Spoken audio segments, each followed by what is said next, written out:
Hey, Tasha, Hey. Hi, did you Paul. forget we're recording today? Jennifer, I'm moving.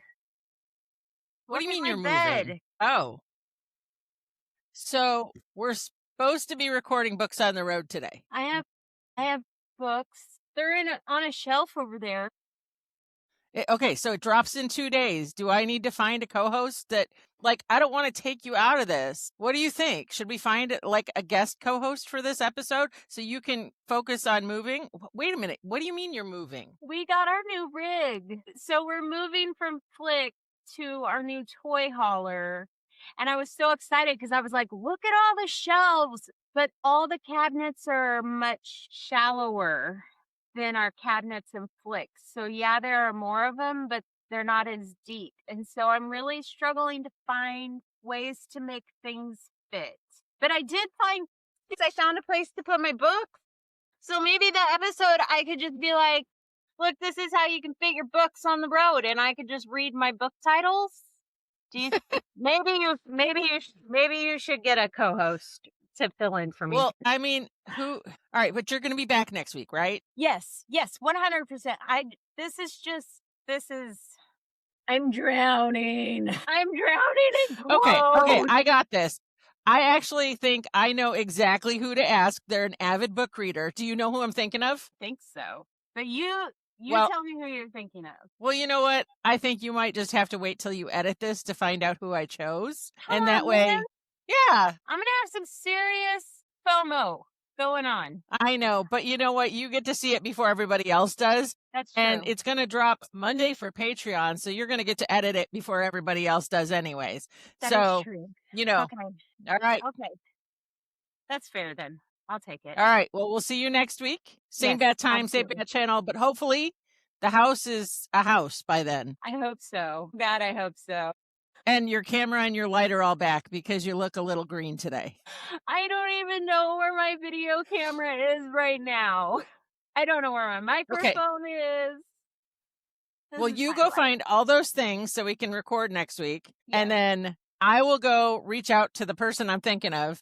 Okay. And I will touch base with you soon, okay? Okay, and I will be surprised. Okay. Okay. Hey there, guys. Welcome back to Learn to RV, the podcast. Today is kind of different. I'm actually here with Dealora Snyder. She's a friend of mine. You might have recognized her from season 1. She's actually been on the podcast a couple of times talking about how she specializes in healthcare coverage. So welcome, Dealora. Thank you for having me. I'm excited to be here. Yep. So we're going to actually not talk about healthcare coverage, but I want you to just kind of do a quick intro about how you travel and go on the road full time and what you do helping people with healthcare coverage. Sure. So my family and I have been on the road for about 6.5 years now, going on 7. We launched from North Carolina just before COVID, so we lived COVID in the RV. And we've traveled all over the U.S. a few times now. I do remote work as a health insurance advisor, so that's how we have income on the road, and I just love it. I've helped so many RVers because we all need health insurance that travels with us. So it's really been great. I met Jennifer on the road. Meeting friends on the road is always the best. Absolutely. Awesome. Well, thank you. So today we're not going to talk about health insurance. We're going to talk about something, I don't know, that's just as important in some ways. I have entitled this one Book Dragon Confessions. I invited somebody that was also what I would probably consider another book dragon on the road. If you don't know what a book dragon is, it's somebody that reads while they travel. But a lot of people wonder, how are you ever going to do that? You know, once you get on the road, how do you do that? So do you carry a stack of books with you, or do you, so we're going to dive into all of that today. I think to a certain degree, that means that you're kind of a bookworm. To a certain degree. How many books a month would you say you read? On a good month, if I have my way and I have enough time and everybody leaves me alone long enough, 10 to 12, something like that. I read a lot. Yeah. So, I mean, one of the things that people asked me was, did you give up books on the road? And my answer was always absolutely not, and it looks very different today, 13 years later, than it did when we hit the road full time. But, we're going to get into kind of all of that, and we're going to tell you exactly how to do it. I thought it'd be fun to do just kind of a book dragon confession as we start out. So what would you say the biggest thing you've ever done? Like for me, it was like I rerouted like 40 miles just to go to a bookstore. Do you have anything like that you'd, be willing to share? Not that. I usually read electronic books now just because I can take it with me everywhere. My confession right now is I probably do have a stack of 8 or 10 books next to my bed that I'm like, oh, I'm going to read it. It's been there for like 2 years because when you get into it and you start reading, and especially when you're a digital reader, you always see like when you're finding your book that you want to read, it has all the recommendations and I'm like, oh, I want to read that. And so I just always have a pile of books everywhere. I have a pile on my phone. I have a pile like physically in the bedroom. And I do read physical books, here and there. So I'm just not willing to get rid of them until I read them. I just can't. That's fair, though. So, I mean, I think that we can't really fully appreciate where we are now because, I know I'm way more digital now than I was when I hit the road. Yeah. But we need to understand where we came from. So, going back to your house, your sticks and bricks before you hit the road, and many of our listeners are actually like part-time RVers, so they may relate really well to this. In my house, I was always a homeschooler. We had probably close to 3,000 books before we hit the road. We had shelves all throughout the living room, a couple Wow. shelves in the bedroom. I am a dedicated book dragon by nature. When people would say, oh, what do you have? And I'm like, oh, I went to every library book sale on the planet and I knew all the librarians. I'd have some sneak peeks into the library book sale. My daughter volunteered there back then. It was a great way to do it. But giving up those books was really hard for me. Like it was probably one of the hardest things I gave up on the road. What about you? What was your life like with books before you hit the road? Yeah. So I am also a homeschool mom, or was. I still like to say I homeschool, but my kids go to virtual charter school now. They're actually in a public school, but they never go to school. They're at home virtually.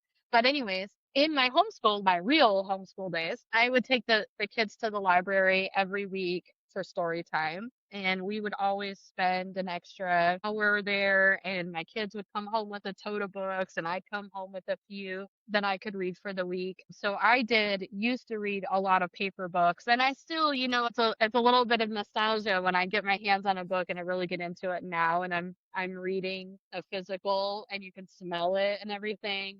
That was hard. That was hard to kind of switch. And you learn to like new things. And even back then at the house, I was a little bit of a digital reader because when digital reading began, I learned really fast. I never without my book, and I just love it. Otherwise, I'm sticking the paper book in my purse and it's getting all messed up, and maybe I forgot to put it in there or something. But yeah, definitely a challenging transition. Yeah. So we're going to talk about some of the big methods of how to find books on the road. I have a whole list over here, and we're going to just see where Dealora has lots of information or a little bit of information. She doesn't know what's coming. That's kind of the magic of this, is actually having those authentic conversations about life on the road and that sort of thing. This is kind of like the conversation we'd have at coffee, one morning if we were sitting there at Starbucks. So, I like to start with something called a little free library. And I don't know if you use those, but there's actually an app where you can go find them all over the country. And it's basically just a little wooden box,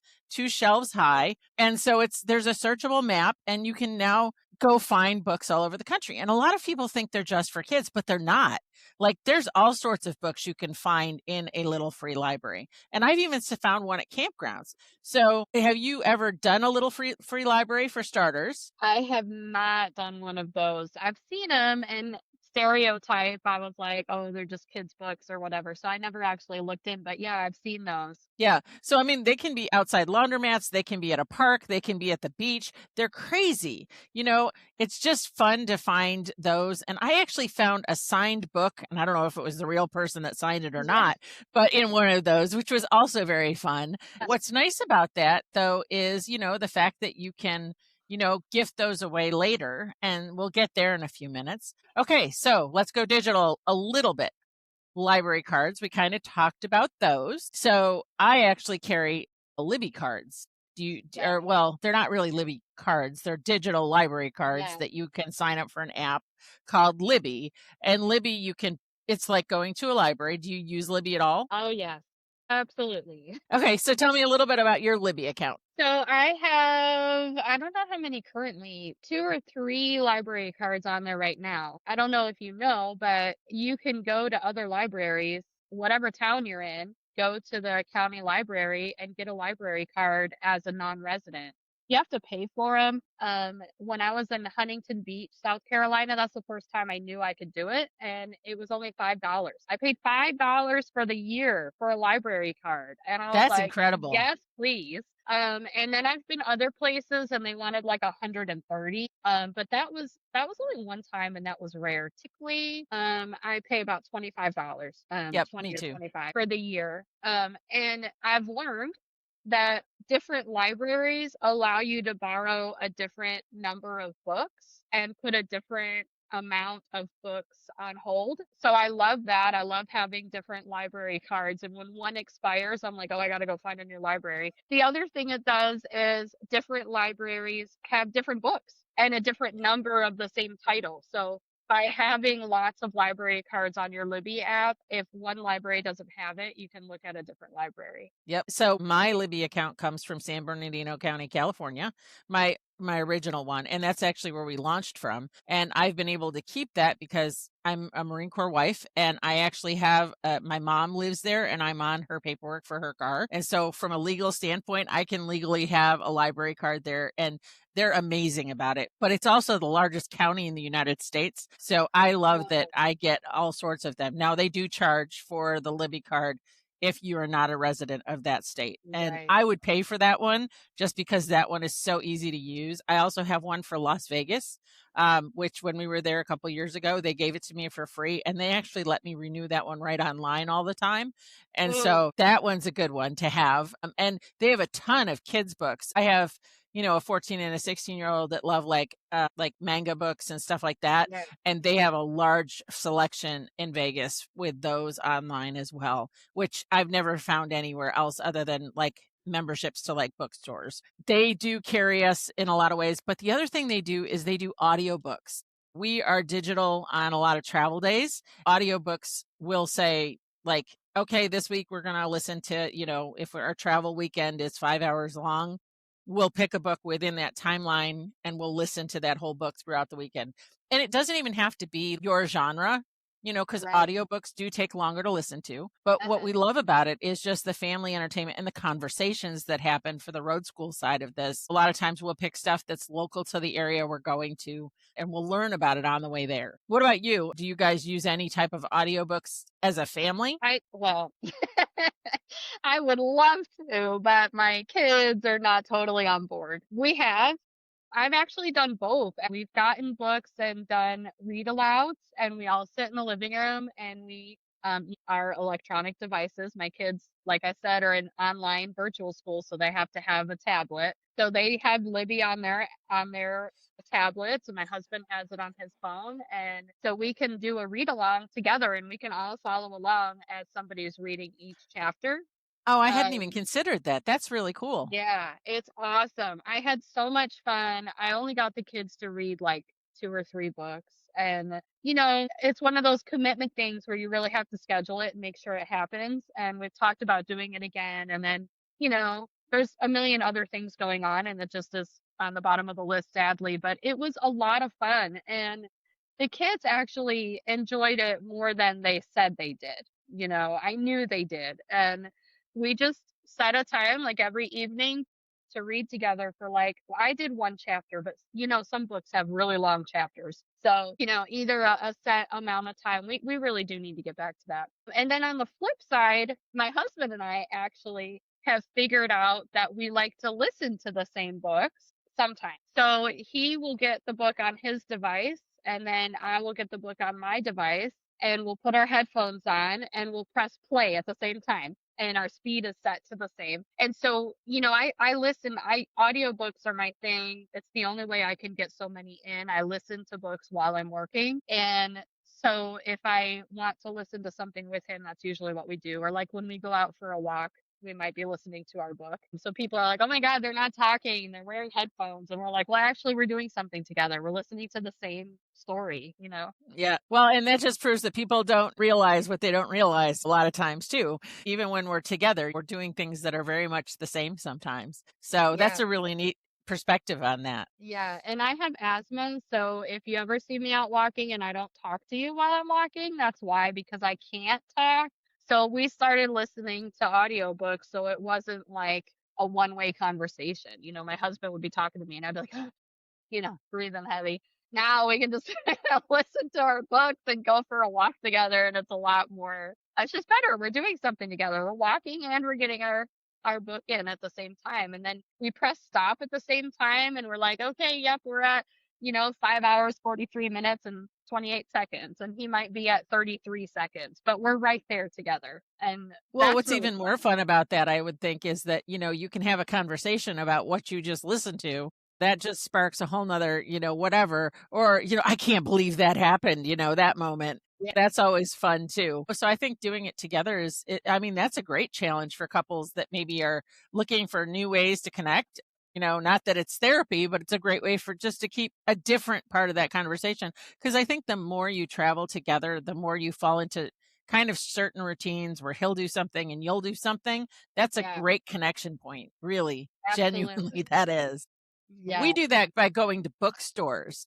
I'm going to hit Goodwill and thrift stores because we actually found one in Sarasota this year that is a dedicated Goodwill bookshop. Oh, neat. It was very cool, and it wasn't overpriced, and on Sundays kids books were 50% off, and my daughter, who is 19, still loves to read princess books, so she stocked up on her fair share of them, and she'll give them away as she finishes them. So but the other time of year to do that is to like post graduation. Spring cleaning is oftentimes a great time to get books. And I say Goodwill, but any thrift shop can have great book selections.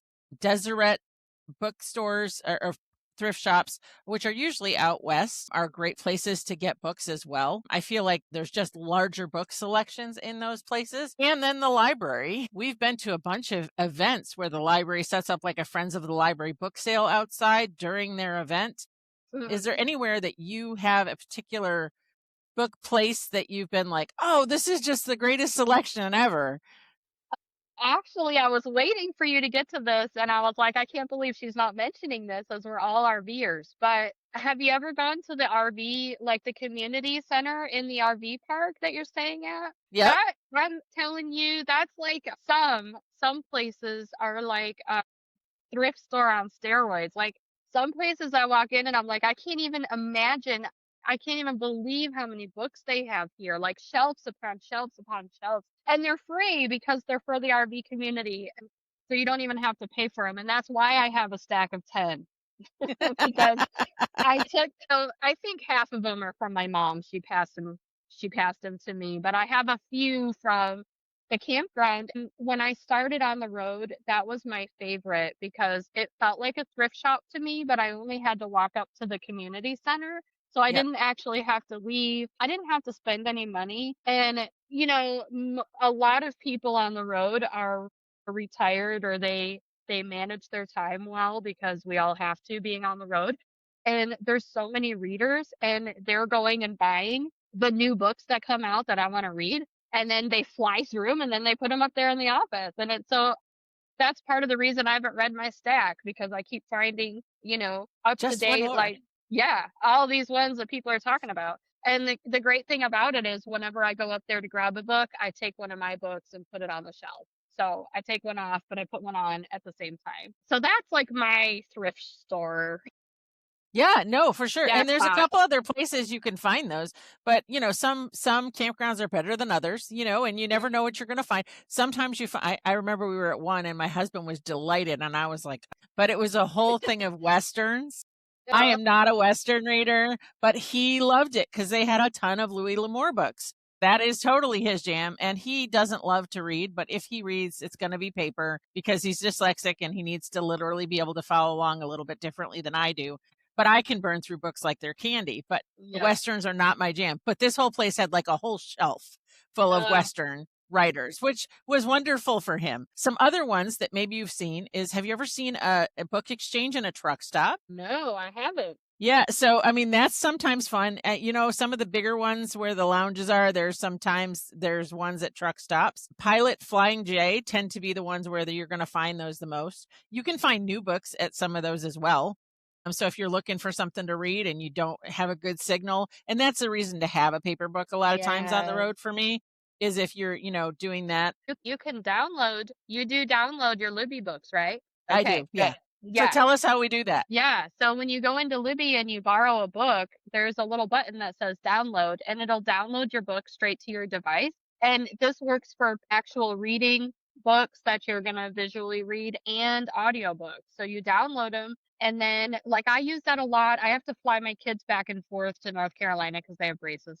And so I always have a book downloaded on my device, audio or actual reading, and I can use it in airplane mode. So you do Yep. not have to have cell service for a Libby. And I use Hoopla too. You've heard of Hoopla, I know. I've not right? used Hoopla. Tell me about it. My gosh, Hoopla. I actually prefer Hoopla over Libby Why? because there's a few. Well, okay, let me backtrack. There's one big con that I wish they would fix, but I've got a way around it.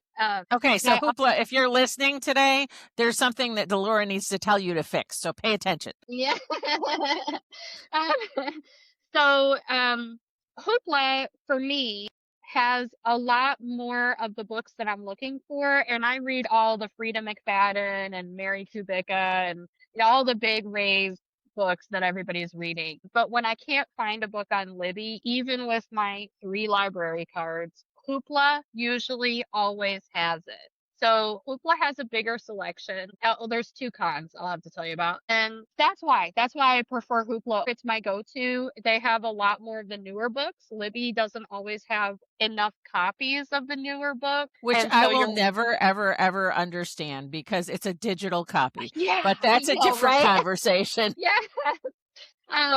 So there's times where I go on Libby and the wait is like 45 or 60 days. And then I go to Hoopla and it's available. So is Hoopla a paid membership? No, it's free, just like Libby. Yeah. Wow. And all you need you need an email address, and you can only put 1 library card with that email address. Here's the first con. So it just like Libby, when you put a library card on Hoopla, it tells you this library allows you to rent 3 books at a time. I have one right now through Hoopla, 3 books for the month. So Hoopla's a little bit different. It gives you okay. a certain for the month. But I have one library right now that allows me to take 6 books per month. And so between Libby and Hoopla, that's usually enough. And they give them to you always for 21 days, whereas Libby, depending on the library, is 14 or 21. And so the way around that is to get 1 library card for 1 email address and then get another library card for another email address. So you have to log out of Hoopla and then log back in with the email you want to use. But I find that my 1 card that I have allows me to get 6 books, and between the 2, I never have to log out. So you just need to put them in, experiment, and find a card that allows you to have enough rentals. But I love Hoopla. The other con about Hoopla is, when you're reading a book in Libby and you get out of Libby to go do whatever else you're doing, and you come back to Libby, you're on the same page. With Hoopla, sometimes it doesn't save your page really good. So you have to remember to hit the bookmark before you get out of it, and then you'll always be at your page. So it's not terrible, but it takes a little bit to remember to do that. And then when you get back on, you're like, oh my God, I wasn't there. But even with those 2 cons, I still like Hoopla better than Libby. So let's go into e-readers, because audiobooks and stuff like that are, one of the things we've hit on. But one of the things I have is I have a Kindle membership. I didn't always have a Kindle membership.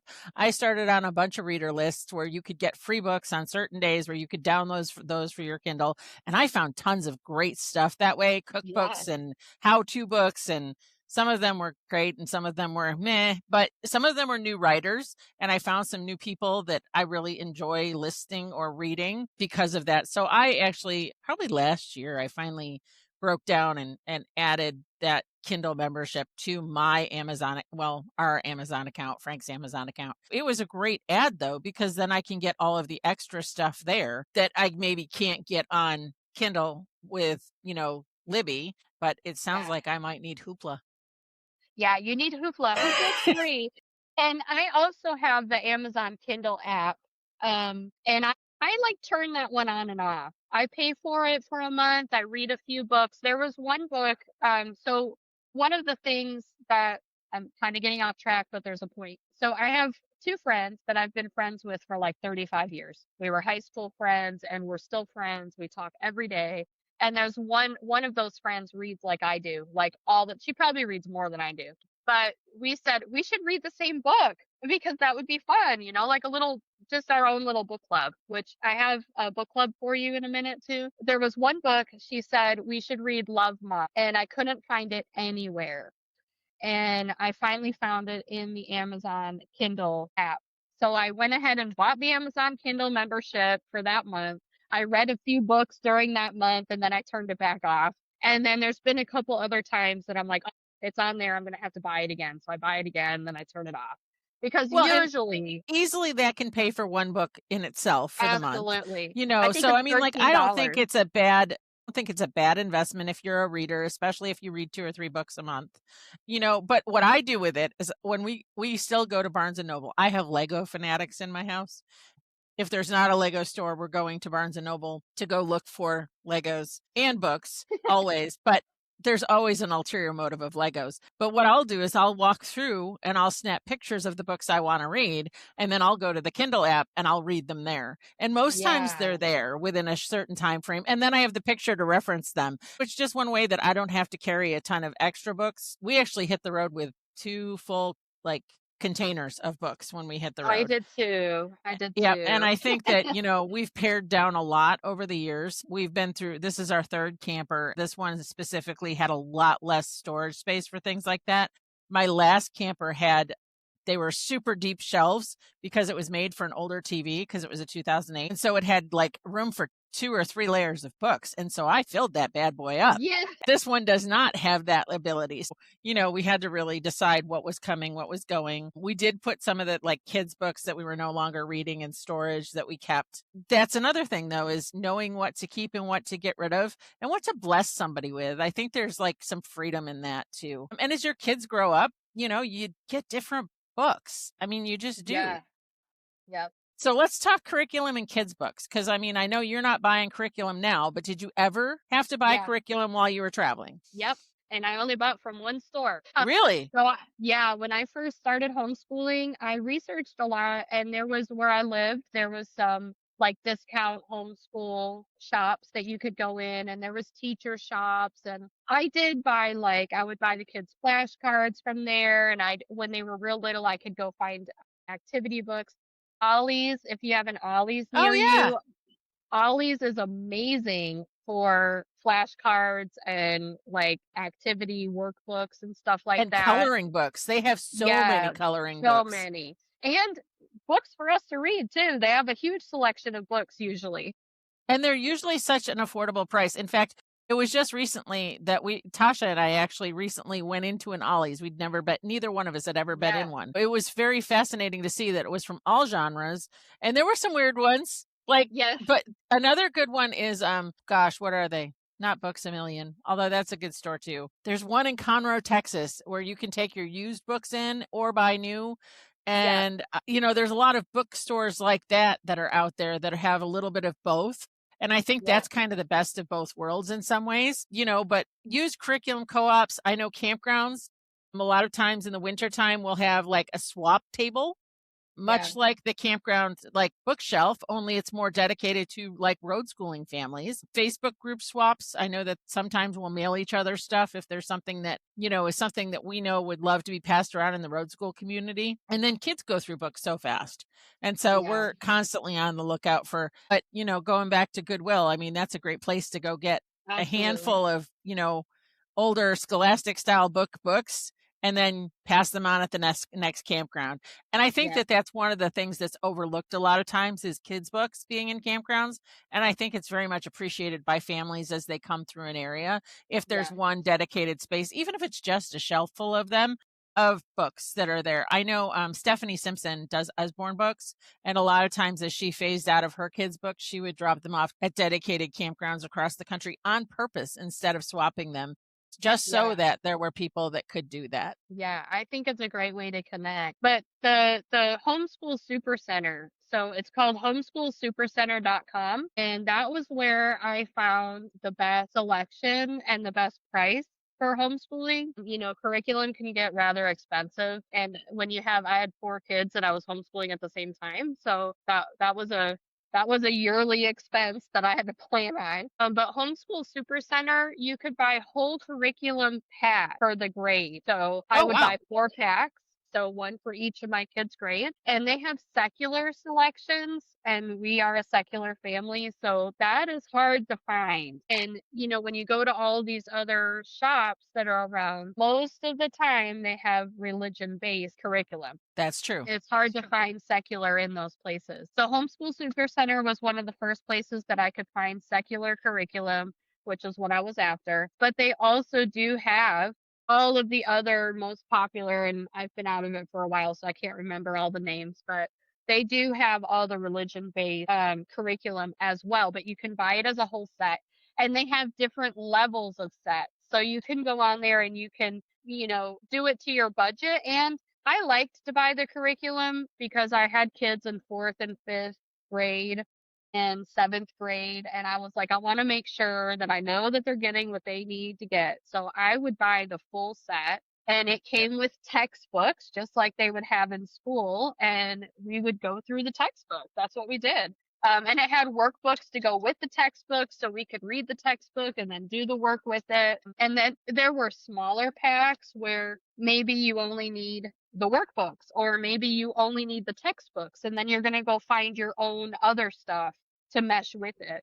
So you could spend less money, get a few books for the grade, like the core things that you know you want them to have, and then you can go to the other stores and add on. See, and we used a program called Konos, which was a religious-based program, but you could make it work however you wanted it to, but it was a unit-based study. But what was neat about it, it kind of collaborated a little bit of what John Holt taught in unschooling and what Charlotte Mason taught about living books. So it took those living books and you were reading all the time. So when we were near a library, it was great. But when I took it on the road, because I took all my Konos books with me, like, oh, this is the best thing ever. I love Konos and I'm going to take it. But it's so library heavy. And back in 2013, all of these things were not available. So we were stuck with like things like library book sales and stuff like that. So I think that's why an episode like this is so very important for people to realize, yeah, it's digital and it's so much easier today than it used to be, but there are ways to do it. And whether you're part-time on the road, full-time on the road, it doesn't really matter. Spotify also now has audiobooks. There's a growing catalog there. Have you done any of those? I have not. No, so I haven't either. I've looked, and I will say the first time I looked, I had a free Spotify membership. And I think depending on your Spotify membership, gives you different amounts of time, minutes per month or whatever that you can have. And I looked and I couldn't find, I think I checked that when I couldn't find that other book and it wasn't there either. But now I have a family Spotify because everybody's fights over Spotify. So now I could probably get more books. So I should probably check that. But they do. And have you heard of Chirp? No. Tell me about Chirp. Chirp. Chirp is an app where you can get books. It is digital and you do have to pay for them. And it is Chirp, CHIRP. Cool. And you go on there and you just create an account. The account is free. And then every day they send you deals and you can buy books for like $1 some days. Now they're not new ones. I have found they're typically old ones or older. They're just not new, but they're only $1. You know, if you like an older genre or something like that, maybe there's a book there for you. And then they have newer ones too. So if you can't find a book, like I have Chirp as a backup. So if I can't find a book on all my other things, then I will go on and buy a book from Chirp, and it'll be digital, but they're typically cheaper than Barnes and Noble. So most of the books I see are around $12, $13. Well, and I think that, if you're budgeting an affordable option, if you're setting yourself a limit every month, I mean, I think it can be a very affordable option as opposed to going and buying books at Barnes and Noble on a regular basis. Absolutely. If you're doing it that way. So here's a good question for you. Do podcasts count? Yes. I don't know. I was originally going to say yes, but is it a podcast that's reading a book, or I don't know. Well, so I think that podcasts can count. I think that listening to stories online, some of my favorite podcasts are story-based podcasts, and they're like, things where you're tuning into an episode to hear the rest of the story for the whole season. And so it's not necessarily like this where we're talking about something specific, but it's more like they wrote a story and there's voice actors or there's something involved in it. There's some history ones, like there's some national park history ones that we listen to regularly that I would absolutely agree that they are educationally based. Yeah. And their podcasts. So, I mean, mystery history, I think those are fun. Mysteries can be actually educational because, you're actively learning when you're listening. And I think that that's something people don't think about. My oldest daughter is dyslexic. For years, she loved listening to audiobooks. And I actually had a library person say to me, you should just let her listen to library books because, and that was back when you had to borrow the books on tape, right? Or the CDs. But, that was actually the way she read for many years. And so I think podcasts are actually a viable solution for that. And they're so easy to access now. Like, whether you're on Apple, Spotify, iHeartRadio. I mean, this podcast is on all of those platforms and then some. And so there's so many platforms out there that you can listen to. And if you're looking for something specific, you can even search for most of them now, like how to and all of that stuff. All right. So I think I know your answer on the first one. Physical book or ebook, if you had to pick one? I'm going to say physical just because of where I'm at right now in my life. And audiobook might even trump the ebook right now because I work really long hours. I typically work 8 to 10 hours a day, 6 days a week. And audiobooks is really the only way that I can get that number of books in a month, and I can listen while I'm working. So audio is like my real go-to right now. But I still make it a point to read 2 or 3 like actual physically reading. Most of the time, 98% of the time, that's an ebook. But then every once in a while, like if we're going to be going to the beach, ebooks are terrible on the beach. You can't see them because of the glare. So if we're going to be going to the beach a whole bunch, I will go specifically search out a physical book so I can take it to the beach and read a book on the beach and not have to listen to it. So, there's like the right time and place for each. What about a genre that surprises people when you say you read it? Maybe 50 Shades of Grey. I wasn't going to mention it before, but that was actually the first book that me and my husband read together. Oh, that's cool though. Yeah, and it kind of like, spiced everything up a little bit.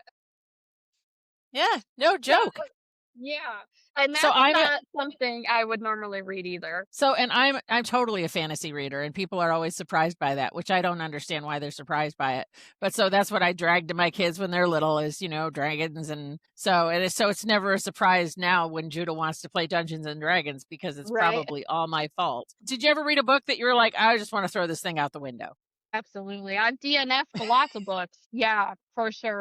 I can't think of any offhand, but yes. If you're on Goodreads, do you use Goodreads? I do use Goodreads. Yeah, so I have a DNF shelf on Goodreads.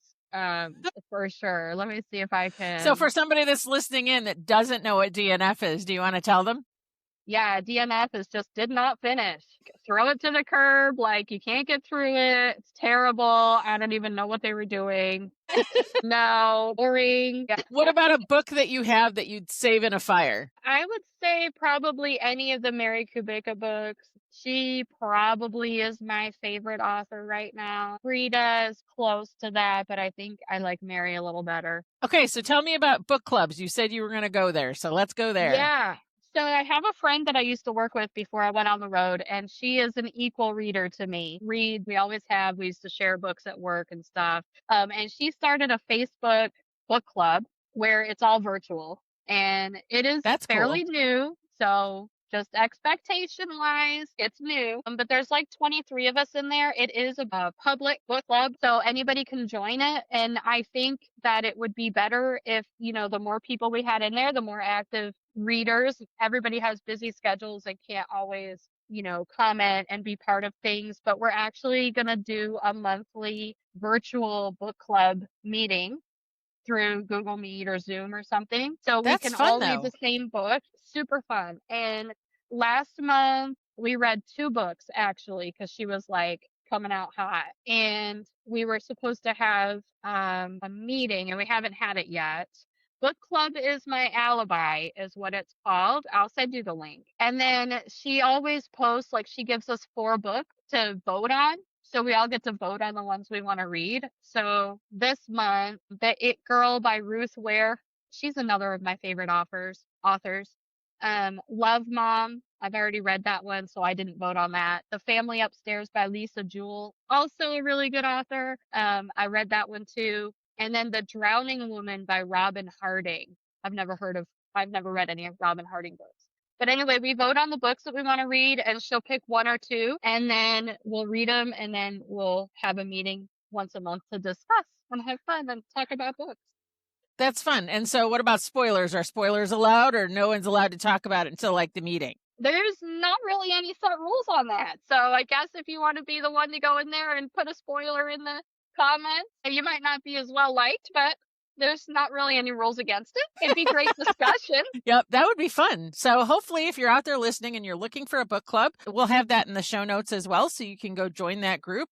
It is a Facebook group and it's a free group just for now, at least anyways. Yeah, awesome. I think it'll probably stay free, but just a place that we can go have fun. And I was really excited when she came up with the idea, because I've looked for virtual book clubs before and they're really hard to find. They are. So, there's that. I think for me, a virtual book club, the hardest part about the virtual book club is that meeting, especially as an RVer, because we're often in different time zones. And so sometimes when somebody meets that's in a house, it doesn't work for our schedule, especially if we're like on the West Coast and they're on the East Coast, because then my book club is now at 3:00 in the afternoon. And so sometimes that's the middle of my workday. And so I think that becomes one of those challenges for us. But it's a great opportunity. And, I think that a club that's like that, if you can even jump in and out, even just in comment sections, talking about different things you're reading, that keeps you connected in that way. So, I think that Facebook groups have their own purpose in that, for that, side of things. And you don't have to come to the meeting, if you can't make it, of course, the more the merrier. We want everybody there. Right. But if you can't make it, nobody's going to hunt you down. And then, after the meeting, we can put whatever we want in the comments and we can talk about it that way. And so it doesn't have to be a face-to-face type of thing to still be a successful, fun book club. Absolutely. All right. So there's one challenge for everybody out there. You ready for this one?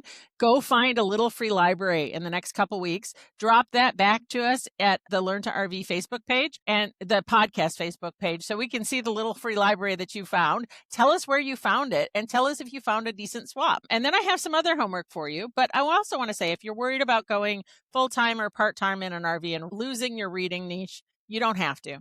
It gets better. You have community. There were swap shelves and bookstores, and there's so many ways to read on the road that if you're a reader, it's so easy to do. And ask questions. A lot of times people are just waiting for those people to ask questions of them. If you're standing near that reading shelf and somebody else is too, say hello. Chances are they're a reader just like you. So download Libby if you have a library card today. Bookmark littlefreelibrary.org and add it to scout some new stops. Check if Kindle Unlimited is right for you, because it is an affordable option if you are an avid reader. Find the next swap shelf at your next campground. That's a great way to find people. And then take something random. Maybe it's something that you wouldn't think you'd even enjoy. Sometimes those are the best finds I've ever had. Next travel day, plan for an audiobook or a podcast. Make the drive part of your story. So thanks so much for joining us on Learn to RV, the podcast. Thank you, Dealora, for being a great guest host. We so appreciate you. Thanks for bringing all your reading knowledge to the table today and sharing all of your information. Thank you so much for having me. I had fun. So don't forget to like, subscribe, and follow the podcast wherever you listen. And don't forget, check out insurancewithdelora.com. She can help you if you don't have good insurance on the road, help you navigate that path. See you around the campfire.